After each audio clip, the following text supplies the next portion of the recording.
Thank you very much. Thank you. Any questions? Mr. President, do you think that NATO countries should shoot down Russian aircraft if they enter their airspace? Yes, I do. Mr. President, any update on your talks with President Putin? Do you still trust him? I'll let you know in about a month from now, okay? President Mr. Trump, your President, are message you to willing the... to provide Ukraine with the security guarantees the same way as European allies? Well, that's later down the road. We'll be talking about that. Hopefully, we'll be in a position to talk about that a little bit later on. It's a little bit too early to answer Why that do you think question. Mr. Putin is Yeah, not go going ahead, to meet please. with both of you? President Trump, your message to President Orban, who is refusing to stop buying Russian oil. Well, he's a friend of mine. I have not spoken to him, but I have a feeling if I did, he might stop, and I think I'll be doing that. What progress do you think has been made on ending Russia's war against Ukraine since the last time you saw President Zelensky? Well, the biggest progress is that the Russian economy is terrible right now. It's, as you know, it's crashing. And that, frankly, Ukraine is doing a very good job of stopping this very large army. It's pretty amazing. You know, this is a war that should have ended in 3 days, 4 days. People said it was going to be very quick, and you got to hand it to the Ukrainian soldiers and everybody involved. It's still going on, and that's not a good thing for Russia. This was supposed to be quick, and so, you know, Russia doesn't look very distinguished, having taken 3.5 years now, right? It's about 3.5 years of very hard fighting, and it looks like it's not going to end for a long time. Mr. President, have you been briefed on the latest alleged drone incursion into Denmark? What do you think of that? And Where? Where are they? Into Denmark, Copenhagen. Denmark is saying that there were some drones drones at the airport, possibly Russian sabotage.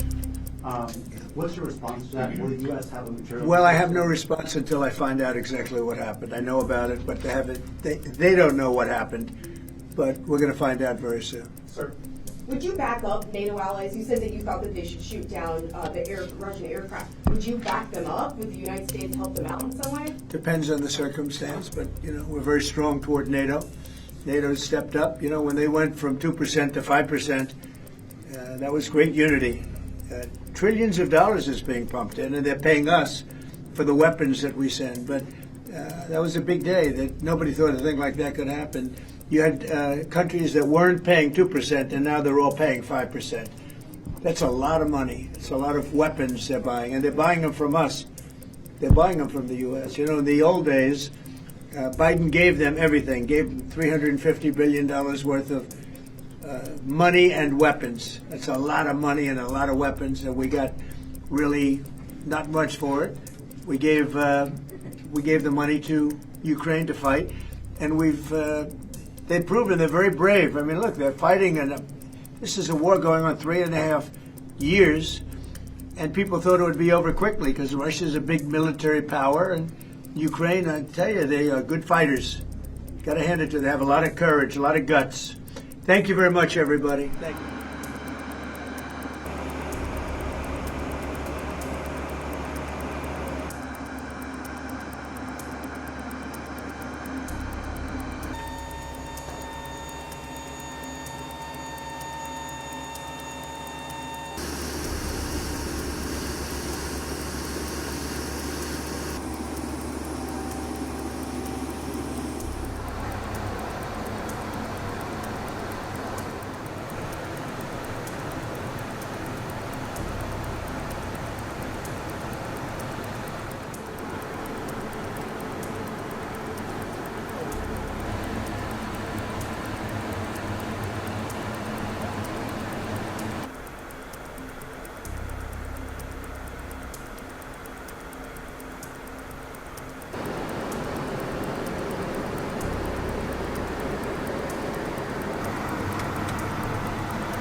Так, Ань, слушайте.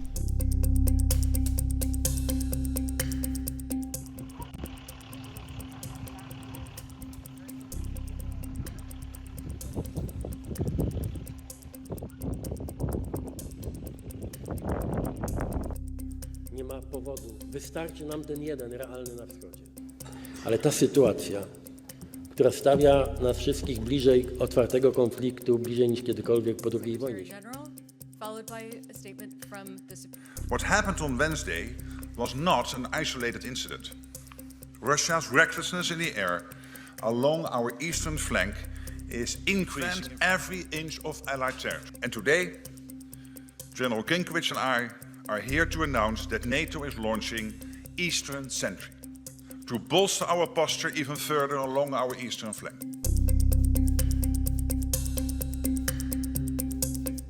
Его подавления средствами радиоэлектронной борьбы.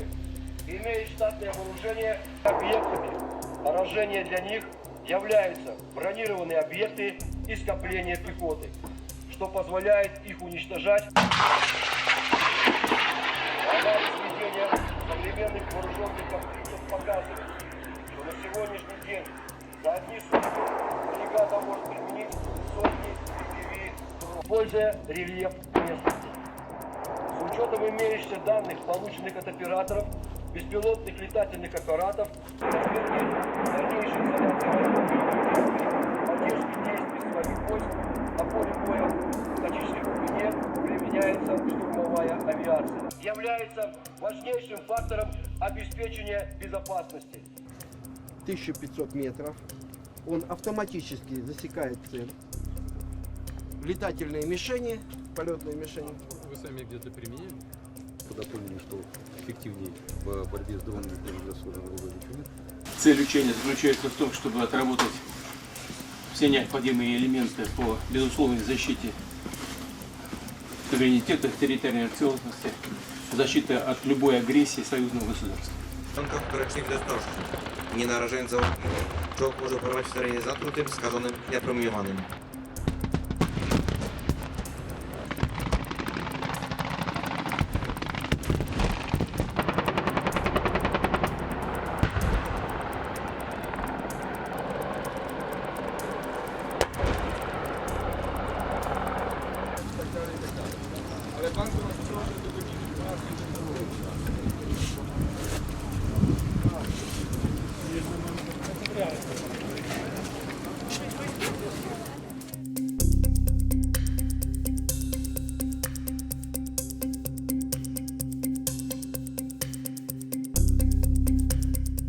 Russian jets for 12 minutes. Do you see that as a threat to NATO? Well, I'm going to have to look at it. They're going to be briefing me in a short while, so I'll let you know about it tonight or tomorrow. What's your take in general? Just being Well, I don't love it. I don't love it. I don't love it when that happens. It could be big trouble, but I'll let you know later. They're going to brief me in about an hour. And a follow-up.